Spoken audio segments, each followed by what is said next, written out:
সাজানো হয়েছে। আমরা এই টবগুলোকে এখন বাঁশের মধ্যে ঝুলিয়ে দিব। সুন্দর সিস্টেম, সব ধরনের ফুল দিয়ে কিন্তু আমরা টবগুলা তৈরি করে নিছি। এই হচ্ছে আমাদের টব।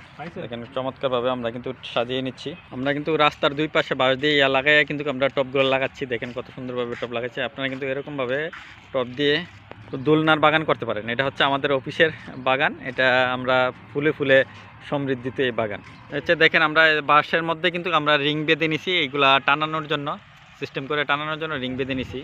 এ দেখেন আমরা টবগুলো কীভাবে লাগাচ্ছি। এভাবে আপনারা কিন্তু রিং করে করে এরকমভাবে আপনারা সবগুলো টব লাগাইতে পারেন। চমৎকার একটি পরিবেশ হবে। আর আপনারা কিন্তু এরকম দোলনায় বাগান করতে পারেন। চমৎকার বাগান কিন্তু আমরা সহজে কিন্তু এটি পানি দেওয়া যায়, নামায় নামায় পানি দিতে পারবেন। এরকমভাবে দেখেন আমরা কিন্তু দেখেন ইতিমধ্যে এইগুলা বাগান করা হয়ে গেছে। হ্যাঁ, এটা হচ্ছে আমাদের অফিস হর্টিকালচার।